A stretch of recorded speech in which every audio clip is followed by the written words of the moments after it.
Well, welcome back. On this video, we're putting on the flywheel and then do the fuel system. So, thought I'd bring you along for that.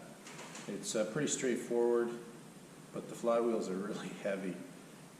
So, this is what I do to put them on. So, I'll bring you along.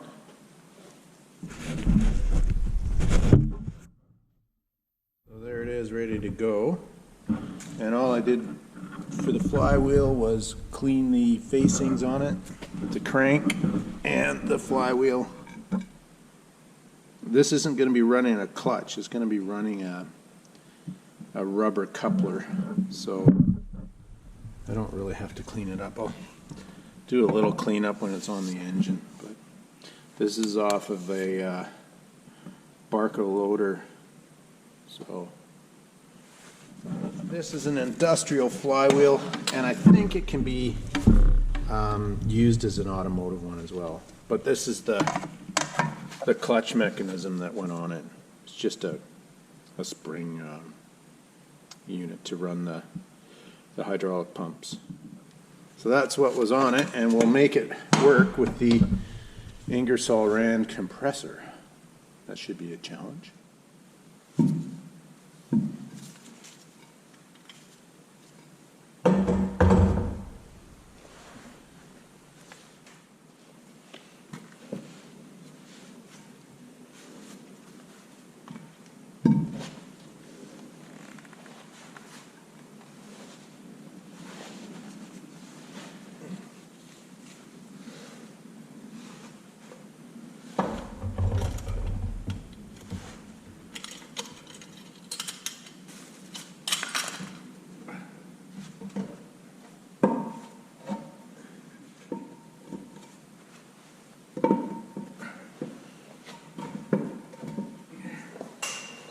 My little tool came in handy again, just to guide it on.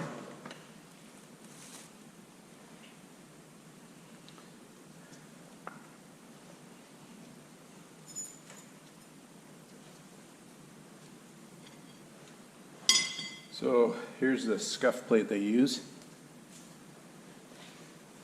And the bolts, I use the peanut butter, the number 2 international compound.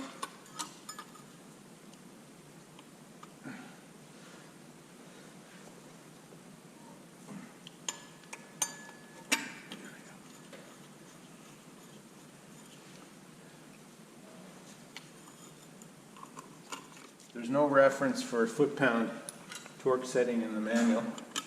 It's strictly a degree yield.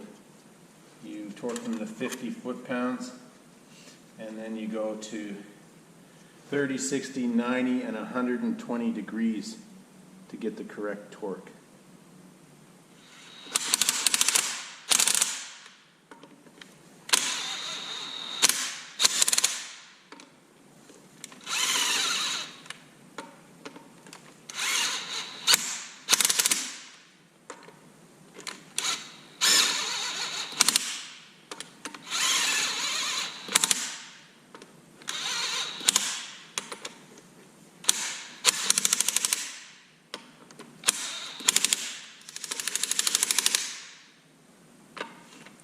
Okay.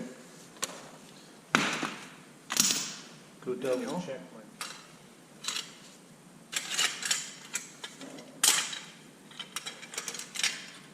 Yeah.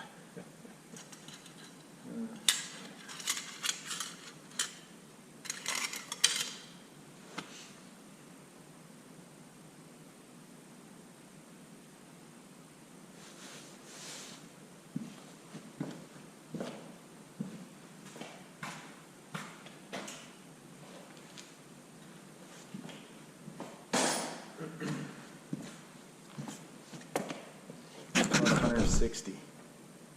All right.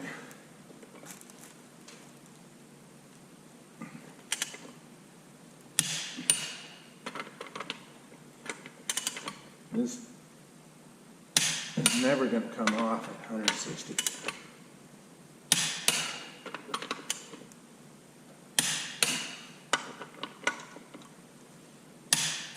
There.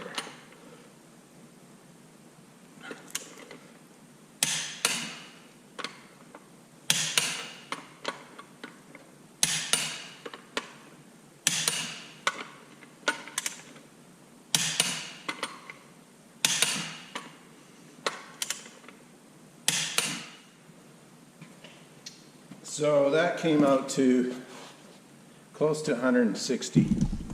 So with the 120 degrees of travel, it came out to close to 160 foot-pounds of torque. So those are never coming off. I've got my silver here at 160, and it's been fine. And that's with a large adapter and long bolts for the 5R110. And I've had no issues whatsoever. So there we have it. That's the flywheel. Now we'll do the filters.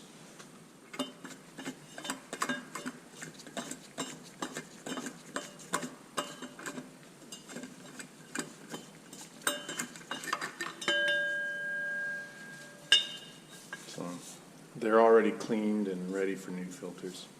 All I got to do is pick the old seals out and put. We're getting close to getting the first start on this engine. Pretty excited.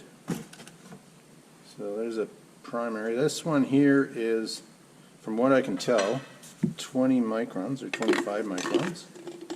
And then the secondary is 10 microns.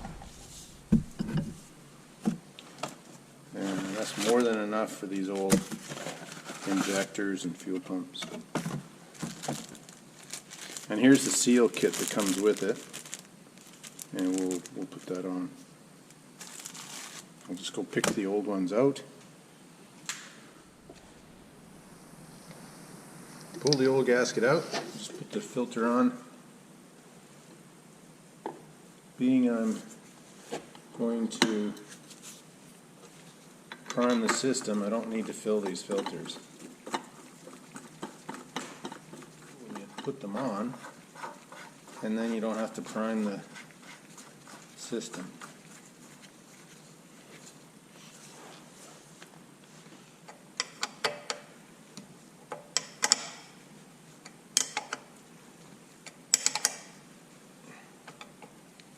Here's another thing with these filters. You'll hear stories of guys having issues where they start their engine and it runs out of fuel, and then they have to prime it. The engine runs perfect until they shut it off, and then the next day they have to go and prime it again.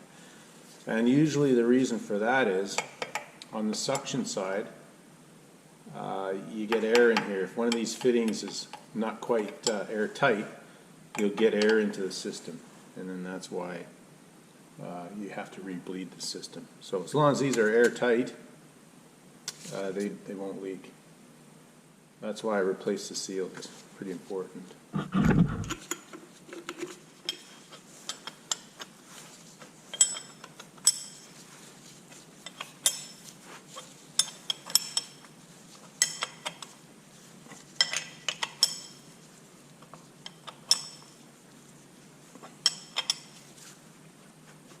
There.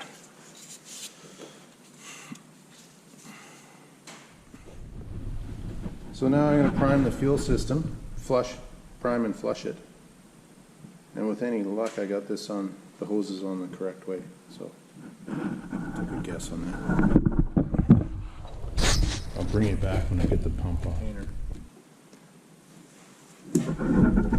So I've got the fuel pump hooked up to a drill, and all the fuel lines are hooked up. So we're just going to run it through until fuel comes out the return line.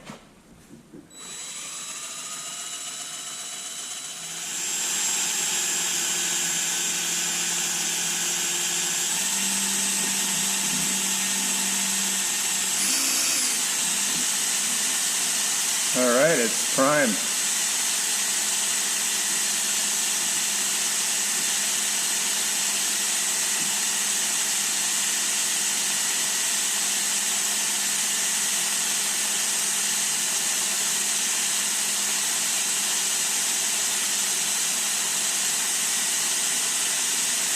I'll just take a full liter out of that.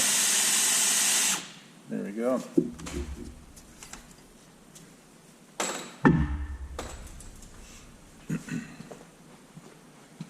Awesome. So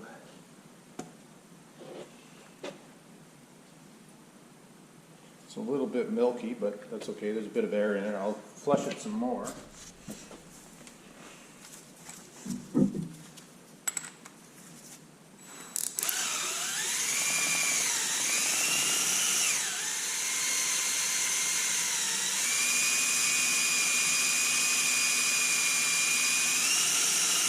There, the air's gone. Really nice.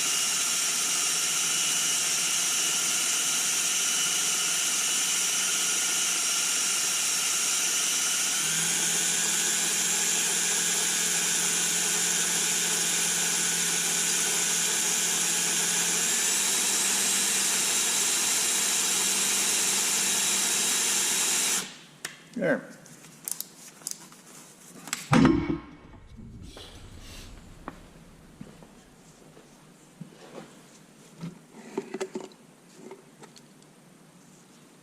So there you have it, guys. That's how I prime the fuel system. It takes quite a bit of time to get the air out of it and get fuel into it. So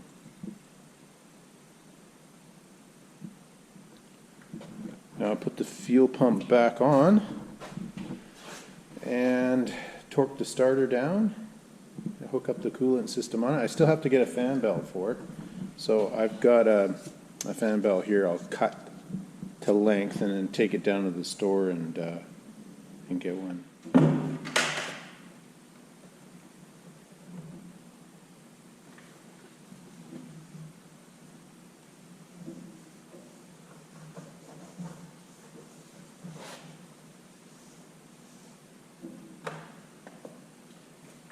So this is Rotella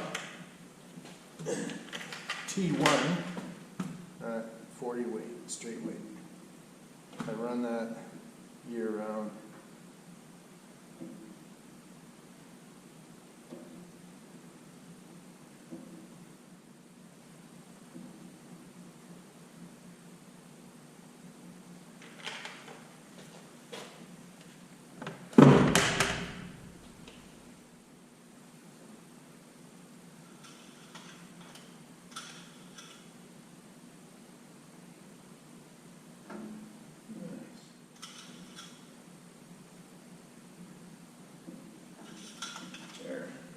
Very nice. I still have to find a cap for this oil filler. Of course, the previous owner just left it outside, and the water just goes in like that, you know. Crazy. Anyway. I think this is a really good running engine before the guy took it out of service. He did spray an X on it, which probably means it's no good. Who knows? I don't know. I got very little information out of the guy. Look at that. But for $300 Canadian, I couldn't refuse the deal. I had to take it home. That and a case of beer for the compressor. Well, I'll be dragging it home, thanks. So that's what it cost. It was nothing. Well, there you have it, guys. I hope you enjoyed that video. We've got the fuel and the oil in it. The flywheel's on it. It's primed and ready to start. And then all I've got to do now is hook up the coolant system on it. Fit up a belt and then go get one, and that's it. She's ready to start. Thanks a lot, guys, and stay tuned for the next episode. The next video will be a start video.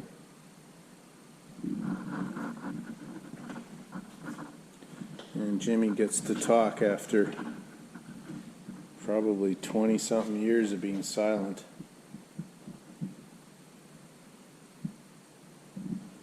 Thanks a lot, guys, and take care.